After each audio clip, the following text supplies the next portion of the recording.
Um, but today's training is going to be a little shorter than some of the trainings I've done before.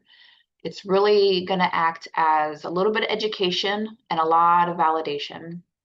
My hope is by the end of this, you will be inspired to turn a little bit of compassion inward, take a deep breath, and acknowledge that things can be hard and beautiful at the same time. I myself am a parent of neurodivergent children. Some of you have been on the trainings with me long enough to know that, but for those of you who don't, I'm raising 5 children, all with a neurodivergent diagnosis. And I understand that there are a lot of uncertainties, and there can be a lot of really interesting riddles to solve as you progress through the journey. But I also know that there's a lot of beauty and a lot of discovery to be had when you sit with somebody who maybe experiences the world a little differently than you do. And some of us realize once our children are diagnosed that maybe you're not so different after all, right? Maybe some of the education you've accumulated since the diagnosis has resonated with you personally. So today is going to be a day where we kind of talk about how the family dynamic can shift after a diagnosis of neurodivergence. Okay. So some of you are caring for neurodivergent children, partners, maybe a sibling, and maybe you've never heard the words neurodivergence before. But maybe it's a label that you've carried around for a long time. But what we often overlook when we see a diagnosis of autism or ADHD, and we'll get into that later, the roles and the dynamics of the family can definitely shift, right? And we are shaped by the systems that we are a part of, and families are a system. So you may have one person in your life who has a diagnosis, but the entire family then is almost diagnosed alongside of that, right? And today's just a day to invite you to maybe take a look at some of those systems and offer them some compassion, okay? So we're going to look at how the whole family is impacted with a diagnosis. And this is specifically about neurodivergence, but I think a lot of this information can be applied regardless of the diagnosis of the loved one you're caring for, right? Because family systems are impacted by every individual that participates. So let's get on the same page here about what neurodivergence is, okay? Neurodivergence is simply a term that we use to describe brains that are wired a little differently than what we consider quote unquote typical. Okay, so you'll hear neurodivergent and you'll hear neurotypical. Okay, and it's not a clinical label, like you won't go to the doctor and the doctor will say, oh, I'm diagnosing you with neurodivergence. Okay, but it's a descriptive and inclusive way of talking about neurological variations. Okay, so the way that we interpret information, the way that we interpret sensation, right? A lot of you are experiencing sensory needs, right? Sensory sensitivities. And that's all because of how the brain retrieves or it receives and interprets information. Okay. So this can include autism, ADHD, dyslexia, dyspraxia, Tourette syndrome, even OCD, and others. And sometimes they're diagnosed and sometimes they're not, but the important part to remember is neurodivergence is not a flaw. It's not a behavioral problem or a parenting failure. It's just the difference in how a person thinks and feels and processes and relates to the world that they're experiencing. And often it comes with a lot of beautiful gifts. I've seen this in my own children. I might be a little biased, but that's okay. We're allowed to be as parents. But there may be, a sense of creativity, right? Maybe there's a deeper empathy or a deeper capacity for focus. A lot of you have little kiddos who have exquisite pattern recognition, right? Which can be, a blessing and a curse depending on how you want to look at it. But it also does bring challenges, right? And so we're going to kind of move away from pathologizing brains. Okay. We're not going to just say, we're not going to talk about a quote unquote disorder. We're going to try to see all of them, right? We're going to learn about them, um, about the whole person and the person within that system. Okay. Um, But it is important to note that many forms of neurodivergence are still diagnosed as clinical disorders, right? Like autism spectrum disorder or ADHD. So these are actual clinical diagnoses, and we're not minimizing that at all today, okay? What I'm really trying to pull toward is acceptance, right? And navigating, all right? Um, Many families and advocates are shifting the language to emphasize that these are differences and not flaws. Okay. And so we're not going to ignore the challenges, of course, they're very real, but we want to create space to see the person more fully. Okay. So if you have if you have a neurodivergent diagnosis, or if you're caring for a loved one who does, we don't want to see them as broken. We just want to acknowledge that there's a difference. Okay. And that shift in perspective can make a world of difference for both you and the person that you're caring for. Okay. So a diagnosis can be a relief in a lot of ways, right? It can give us language, it can give us clarity. A lot of times, a diagnosis is your key to accessing support, right? If you know your child needs certain therapies, if they don't have that diagnosis, they may not qualify for those services. So a diagnosis can really be kind of a relief, right? Um, and it can also become a spotlight that kind of narrows our view. Okay. And it kind of centers all of our attention on the one person who's diagnosed.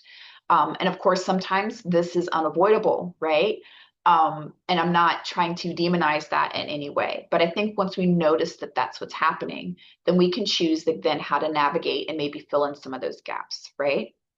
And what we forget is that a diagnosis exists within the family system, right? Like I said before, you have maybe one person has an official diagnosis, but the whole family then now has to learn to adapt and how to navigate that diagnosis, right? Um, and so your family, your relationships, and your emotional history, they all matter very deeply when we think about how do we approach this, right?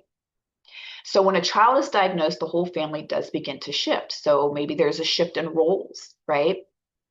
Maybe the expectations are then reevaluated, which is very healthy. And I think whether you have a diagnosis or not, that should always be something you evaluate regularly, right?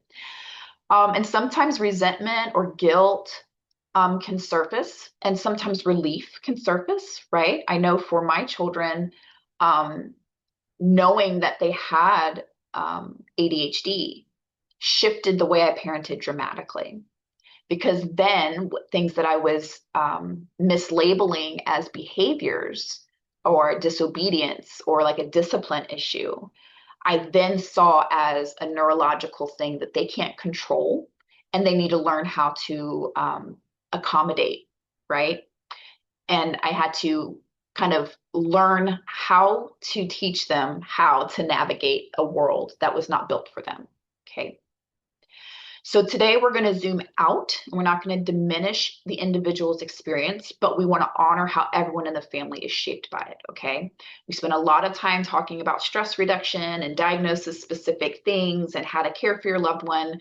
And this is going to kind of zoom out and just say, with this diagnosis, a lot more needs to shift, a lot more needs to adapt than maybe we're initially aware of. Okay. So there are some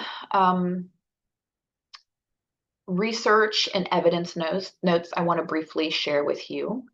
I'm going to talk a little bit about something called the family systems theory, and this was developed by someone named Bowen back in 1978.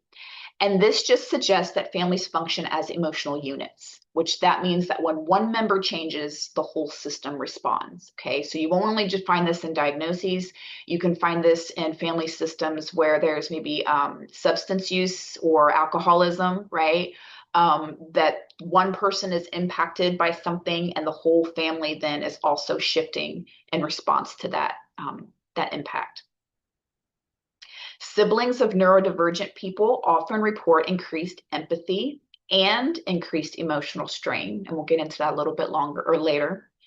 And parental stress is usually increased, marital strain, and changes in identity among caregivers of neurodivergent children can also be shifting. And we need to recognize that all family members may experience stress differently, and that behavioral shifts often reflect adaptive strategies rather than dysfunction. So what does that mean? That means that people, when they're placed in front of something, right, that's maybe seen as a roadblock or something like the flow of what is, normally happening shifts, we adapt, right? And that's whether we're adults or little kids, right? We're going to find ways around the obstacle, quote unquote, right?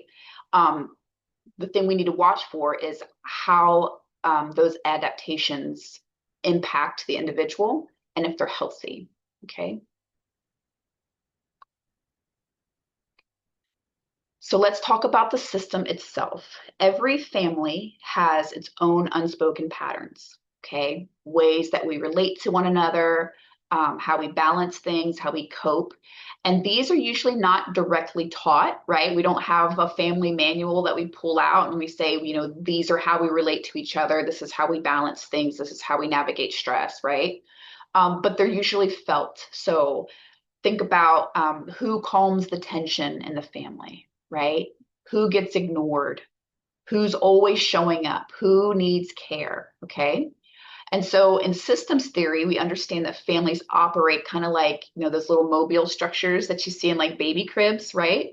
When one piece shifts, even if it's just a little bit, everything else adjusts to restore balance. Okay. And so think of your family in that way, right? Something shifts and then everyone else in that system will shift to find balance again. And sometimes that shift of balance lands on one person, right? And that's when we get that caregiver burnout and we get that overwhelm, right?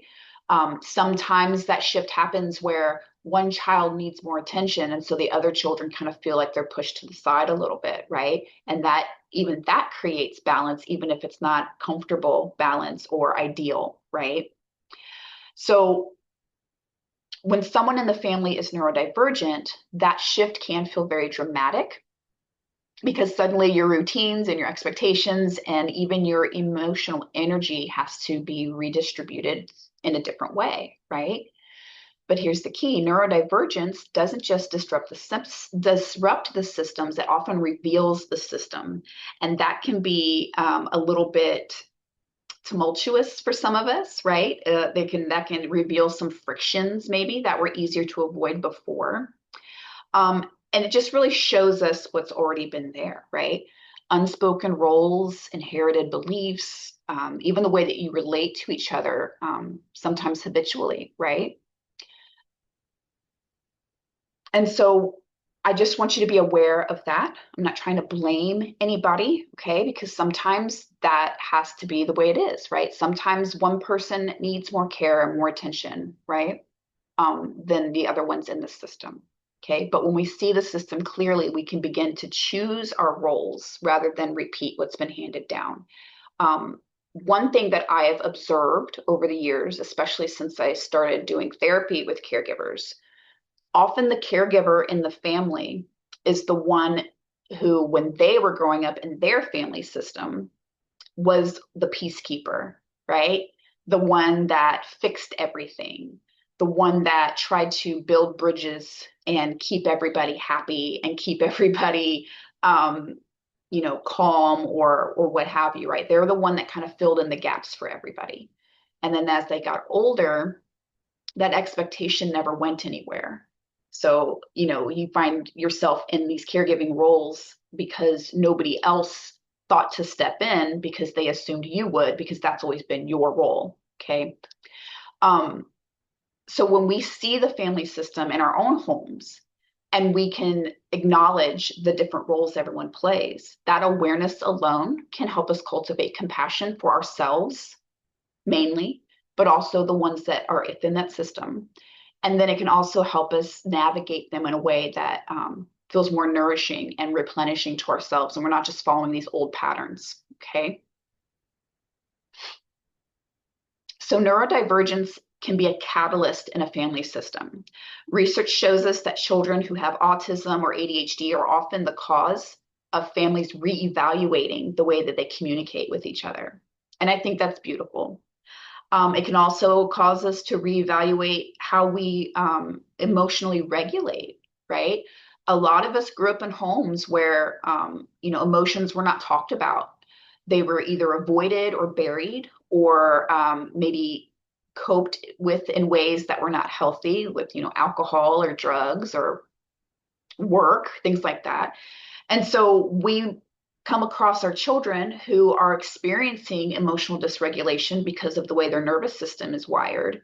And we don't have the skills to teach them how to cope because we were never taught how to cope, right? And if it weren't for this diagnosis or this neurodivergence, maybe would have just continued along those family patterns that we were taught and never had a reason to stop and question, right? Or to stop and learn, or to stop and try to engage in a different way, right? So that can be one of those unspoken gifts, I guess, in having a child who is neurodivergent, because then you have to find another way to navigate things, and that can be beautiful. So there's another study I want to talk briefly about, and it is back with Murray Bowen, the developer of family systems. It's called multi-generational transmission process. Okay, that's a mouthful. But really, it is just the ideas that roles and trauma and coping strategies are passed down unless they're consciously interrupted. Okay. A good example would be, I grew up in a family where maybe, mom yelled when she was frustrated, right? And you don't want to be that way. So you adapt, you change, and you find other ways to express yourself, right? Um, that kind of thing, where we notice that there are things that our families did that don't really resonate with our home life and the way we want to live. And so we shift. Okay. So let's talk a little bit about the family roles that can come into focus around neurodivergence. Okay. We don't always choose the roles we play in a family. Sometimes they're handed down to us through silence, right? It's that unspoken expectation in a family.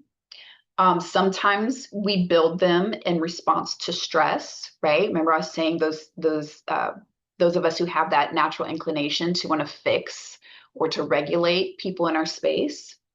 And sometimes we inherit them, right? Any firstborn daughters in the room, right? You kind of understand how some roles are just handed to you, right? You don't get to choose them. So we're going to talk very briefly about some of the roles that emerge in families that navigate neurodivergence, okay? So these are not diagnoses, of course. They are adaptive patterns and coping strategies that we just developed growing up. And we can often shift between more than one, okay? So the first one I want to highlight is the fixer. So this is the one who wants to solve everything. You're researching everything constantly. You feel responsible for everyone being happy in your home, and you carry the weight of both hope and guilt in that family system, right? If anyone's going to figure it out, it's you, right? That's how you cope with the stress, is you try to understand the problem so that you can fix the problem, right? And I'm not saying that neurodivergence is a quote unquote problem that needs to be fixed, but this is just the general language describing family systems. Okay. Next, the invisible one. So this is the one who kind of stays out of the way. They don't cause ripples in the water. They don't want to cause trouble. So they kind of are very quiet about their needs, or they're disregarding of their needs. They kind of forget them. And this person learns to kind of disappear to preserve the peace. Okay. So if you are raising multiple children and one child has a diagnosis that requires a lot of attention, the other child, to cope, may just decide to swallow their needs down, right? Mom's always so stressed, dad's always so stressed. I don't want to cause any more stress. And so I'm just going to handle things on my own, and I'm just going to kind of be okay and quiet in the background, right? Next, the overachiever. So this person maybe excels in school or work to kind of compensate for the chaos or the stress at home, right? If I can make sure that I'm doing everything right on my end, I am, not part of the issue that's causing some of the stress in the home, right? They may internalize pressure to be quote unquote the easy one, and they may feel love for performing, right, rather than their presence. Next is the peacemaker. So this is the person that mediates conflict, right? They smooth over outbursts, right? They're the one that kind of always is there, um, becoming that emotional sponge, right? The one that's always worried about everyone getting along, okay? Next, the identified patient. So this is the person whose struggles are the most visible. They may be consciously or unconsciously labeled as the problem, quote unquote, and they may be expressing the family's unbroken pain, and they hold what others suppress. Now, keep in mind, this family systems, these roles are not just applicable to neurodivergence, okay? So these can be any disruption in the family system. These are just the common roles that we hear over and over again. So these are not shameful roles, okay?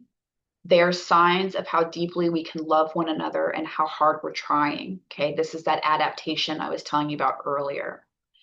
But when these roles go unexamined, they can really limit us. And especially if you're raising little kiddos, these roles can almost calcify into their identity if they're not caught, okay, and examined. So think to yourself, which one of these roles sounds like someone that you love? Which one sounds like you? I can see myself in many of these roles because it's not uncommon to oscillate depending on the needs of the family, right? Remember, we said that mobile structure is that's our example. One thing shifts out of balance and everything else compensates, okay? So similar roles appear in families that are dealing with addiction or trauma or illness, and this just suggests that there is a systemic adaptation to stress, okay? There have been some adaptation studies done specifically on siblings of people who have neurodivergence, and they often assume caretaker or invisible roles that affect the identity development of that person, and their mental health sometimes, right? I'm not saying there's anything wrong with being helpful, okay? And I'm not saying there's anything wrong with prioritizing needs, okay? But if this becomes an expectation, if this becomes a pattern, it can eventually become an identity. And that's what we want to be mindful of.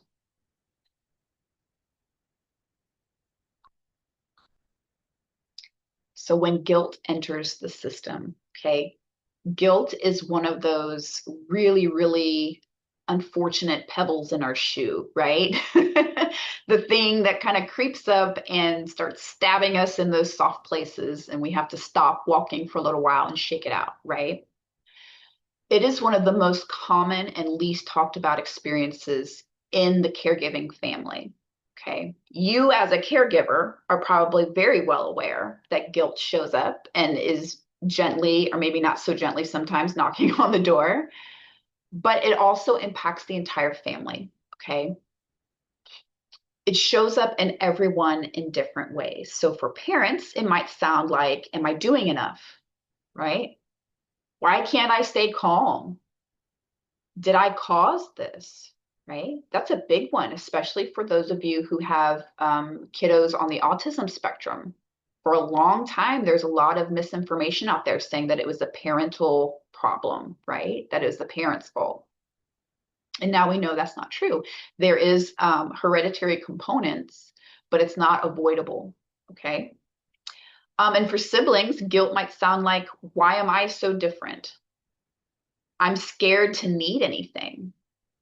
I feel selfish for wanting attention. So they can feel guilty for that, even though it's just a normal, natural thing for kids to feel, right? And if you're a caregiver who came from families where your own needs weren't met, guilt can sneak in just for having boundaries or feeling resentful, right? I feel guilty that I'm feeling resentful. I feel guilty that I want to take some time off. I feel guilty that I don't want to do this anymore, right? Those are all normal. Guilt is not a weakness, okay? It is an expression or an echo of love that can be distorted by pressure, right?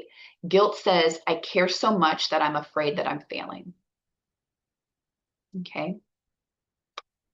But here's the truth, you're not failing, right? You're feeling something. And when we feel something, we need to approach it with compassion, not punishment, okay?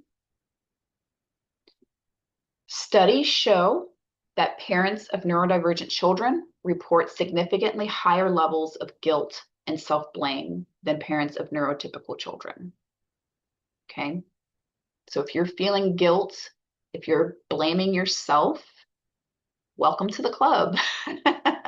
That is not an uncommon sensation or experience for caregivers with kiddos who are struggling with neurodivergence. Even those who are thriving in neurodivergence, that guilt will still sneak in and that stress will still sneak in, right? Because again, think of that mobile, okay?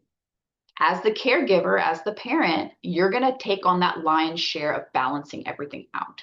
And so you're probably going to take on the lion's share of guilt and stress and self-blame, okay? That's the system. We make ourselves aware of the system, then we can start reframing some of those distortions that we tell ourselves, right? Sibling guilt is associated with increased anxiety and role confusion, especially if they feel overshadowed by their siblings' needs. So what do I mean by role confusion? Oftentimes in family systems where there is somebody who has higher needs than another person, or there's caregiver stress, right, where the parent is overwhelmed, one of the children will typically step up and try to balance that out, right? Oftentimes it's the oldest sibling, oftentimes it's the oldest daughter who will step in and kind of almost be another parent in the home, right? And so a child who is parentified, that is that role confusion, right? Am I parent or am I sibling, right? And so there can be some confusion there, and that increases the anxiety of that child. But we can use things like compassion-focused therapy that can reframe guilt as a natural emotional response that can be softened through self-kindness, not suppressed through shame, okay? You all already know my relationship with shame. It is my mortal enemy. And so anytime it creeps up, we want to stop and listen to it. What am I supposed to be ashamed of? What story am I telling myself? Where's the evidence of that story? Okay, we get curious. We don't get vicious with ourselves, okay? And working with a therapist who is well-versed in trauma-informed care, which most of us are, they can encourage you to name guilt and invite regulation and reprocessing rather than moralizing an emotional response, okay? Oftentimes we're not in control of our emotional responses, right? We don't stop and think, I should probably feel guilty about this, so I'm gonna go ahead and feel guilty, right? Guilt just shows up. You don't have to invite it there. So when we moralize emotions surfacing, what we're saying is we can control this and I chose not to. And that's not the truth, okay? It's not the feeling that we moralize. It's what does that feeling cause us to do, right? The action we take after that, not the emotion itself, okay? So if you feel guilty, if you feel stressed, if you're overwhelmed, if you're feeling apathetic, if you're feeling all these things, that in and of itself isn't detrimental to you as your character as a person, okay? It's just an experience you're having. It's an invitation to be curious, and it's a way for us to open doors in our own psyche and try to understand, where is this coming from and how can I navigate it in a way that's healthy for everyone? All right, so we've talked a lot about the hard parts, right? We've talked about roles and guilt and pressure and all that fun stuff. But there's something else that happens in these systems, right? There's gifts, okay? So this isn't toxic positivity or silver linings or everything happens for a reason, okay? None of that. But there are real embodied capacities that often emerge when love and survival meet, okay? Things like empathy. Children raised alongside of neurodivergent siblings often learn to read emotions with incredible sensitivity. They become tuned in, right? Responsive, almost intuitive, right? They can sense an emotion building before it's been expressed sometimes. Next is resilience, of course. Many caregivers, especially the siblings, develop a deep inner strength. They've weathered stress and they can still show up with love. Okay. Next, creativity. So many families that adapt daily routines to support the neurodivergence, they then become very innovative problem solvers, right? So we can develop new language, new ways to relate, new traditions or rituals, right? That makes sense for the family system. Next, perspective shifting. So being close to neurodivergence invites people to question assumptions about success, about intelligence, about communication, even about the ways we connect to one another, right? Not every family is going to operate in the exact same way. And that can be a gift when we start to acknowledge, hey, what is the perspective from my worldview, right? What is the perspective from my household? Not what is another person doing? What are the Joneses doing, right? What are the million blogs and Pinterest boards and social media accounts telling me I should be doing? What works for me in my home, right? Another gift that can emerge is the pattern breaker, right? Some of you are the first in your family to even talk about emotions or to set a boundary, God forbid, right? Some of you are the first ones in your families to start asking better questions, right?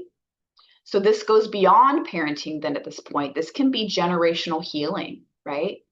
We used to not talk about emotions, and now my family does. We sit and have conversations with our kids. My mom would just tell me, sit down and shut up, spoke when spoken to, right?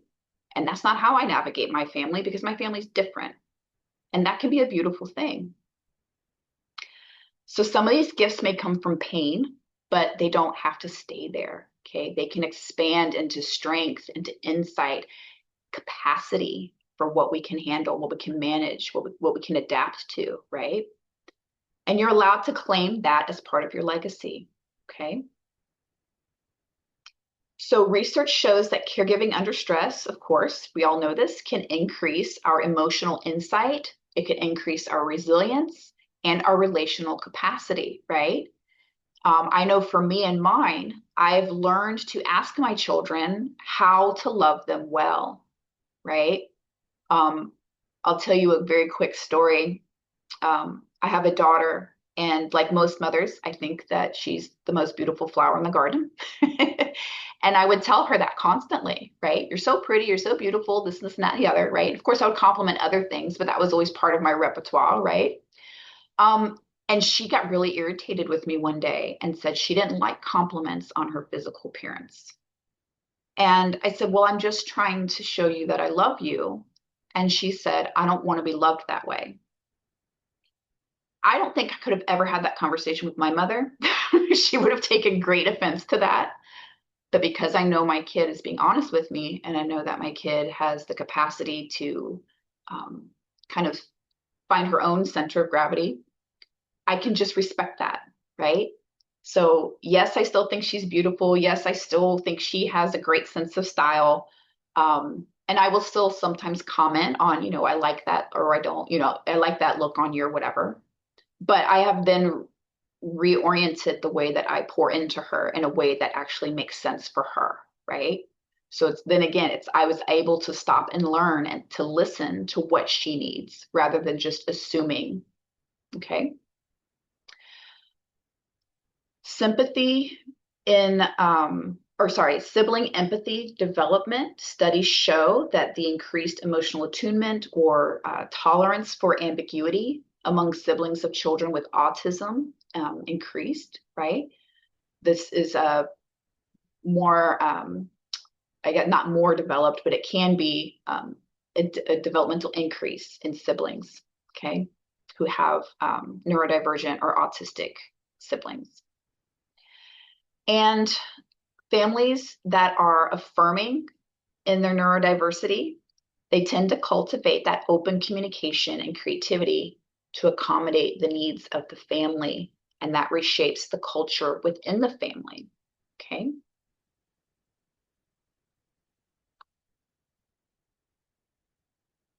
Generational neurodivergence, okay? I touched on this very briefly in the very beginning, but one of the most profound truths that we can acknowledge in caregiving is that the neurodivergent child may not be the beginning, but the revelation, okay?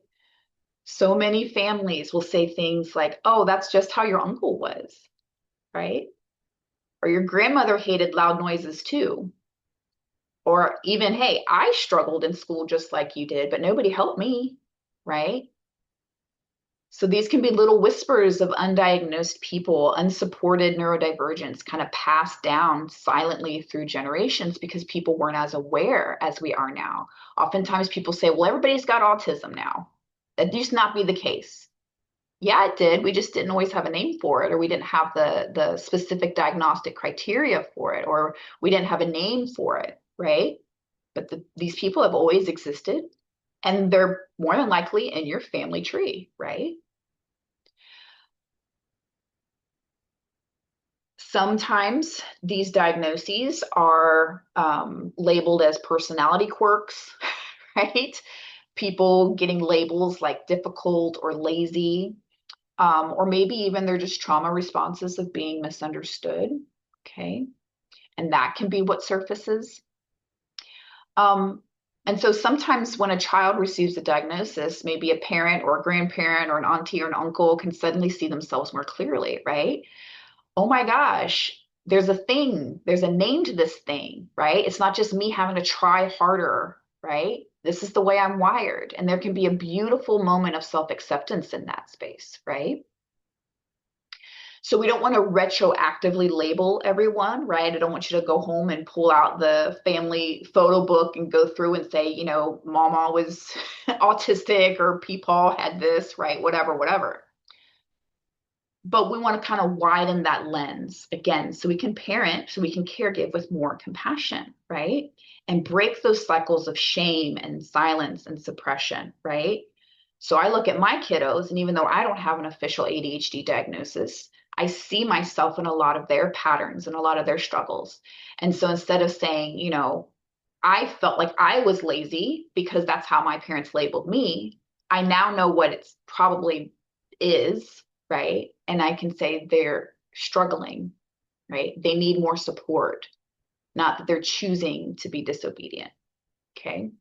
And then that changes the way I see myself, right? I wasn't choosing to be messy. I wasn't choosing to be absent-minded. I wasn't choosing to stare out the window when I was supposed to be listening to my biology lecture, okay?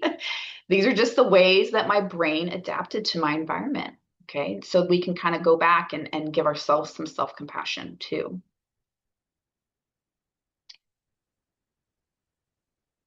So autism and ADHD have strong genetic components, with many undiagnosed adults identifying only after their child receives a diagnosis. Okay. Generational trauma and misdiagnosis is often discovered in older adults, specifically or particularly women and people of color. They are misdiagnosed or overlooked due to bias in the diagnostic criteria. Okay. And recognition later in life can create that emotional upheaval that we want to try to avoid. But it can also be a relief, right? And an invitation for self-compassion, especially for those of you who are coming to terms with your own neurotype while you're supporting your child. Okay.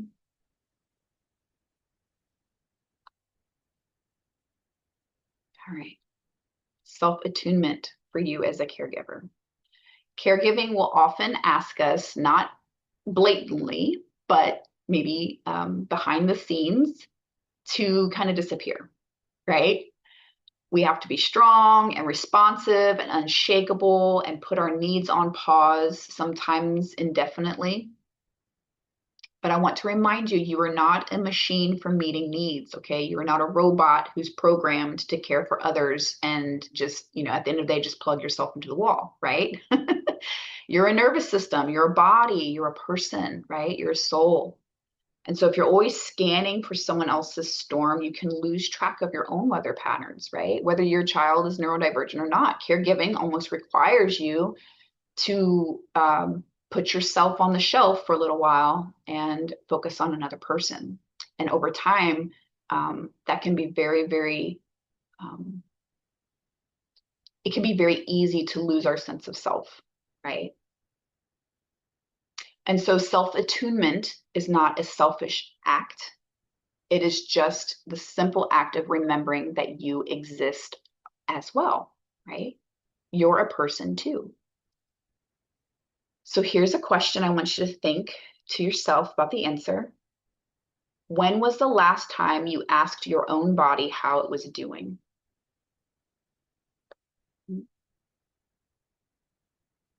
And what do you need to feel like yourself again? And this is vital. Why? Because if we are dysregulated, if we are depleted, if we are on edge, how is that going to impact the system? How is that going to impact the family dynamic?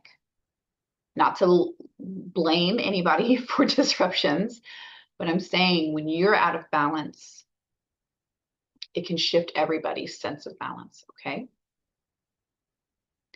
So tiny moments of attunement, a breath, a song we enjoy, maybe a few moments to stretch and just kind of wake our bodies up a little bit, a quiet sip of tea. These kind of shift our system from survival into steadiness. Okay, I did a training a while ago and it talked about dopamine and serotonin in our brains and how that allows us to be content, right? Or feel like we are more balanced.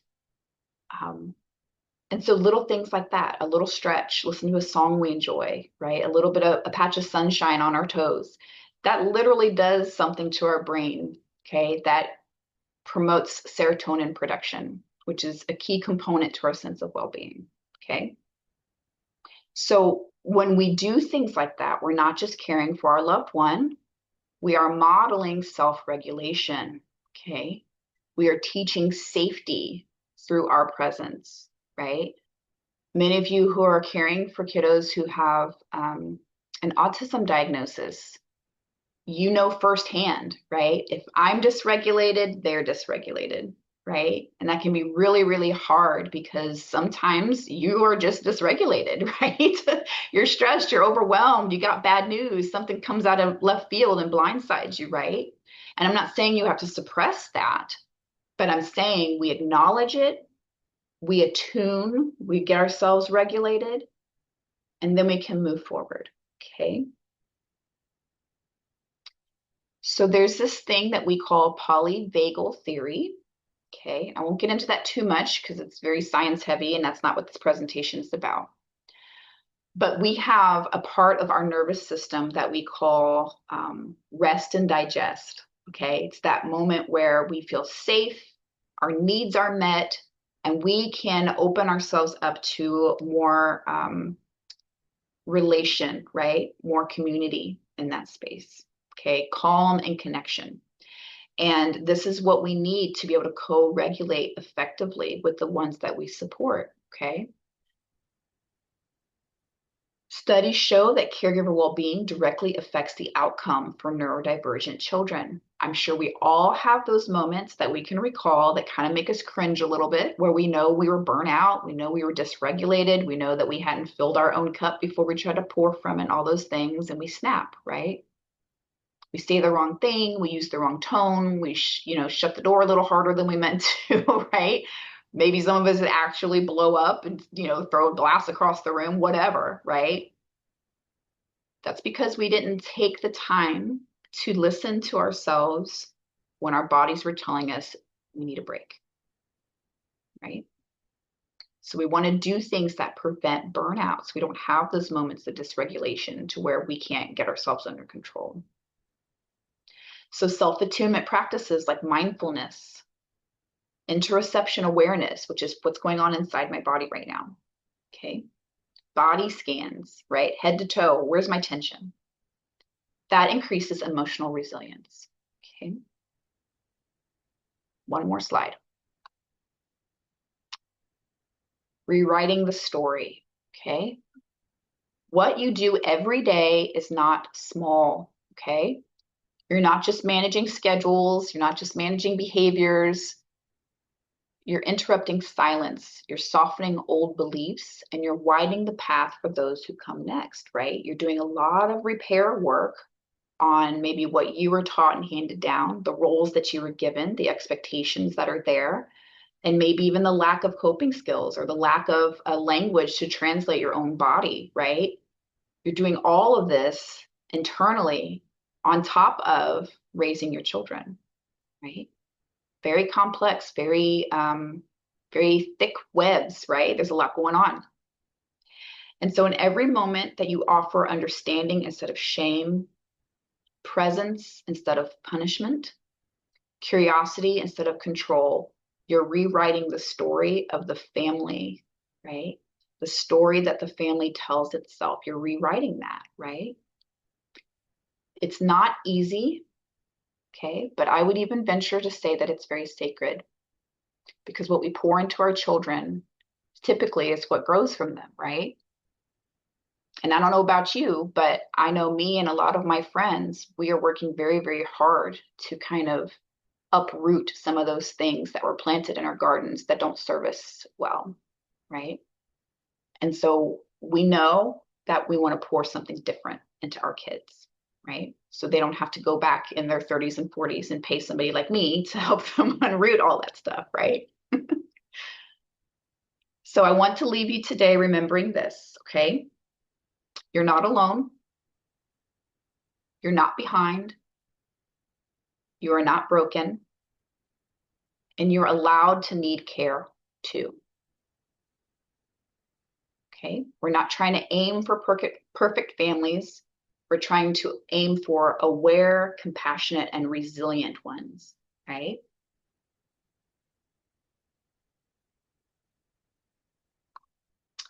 So that's my info for you today. I'm going to stop my recording and the share.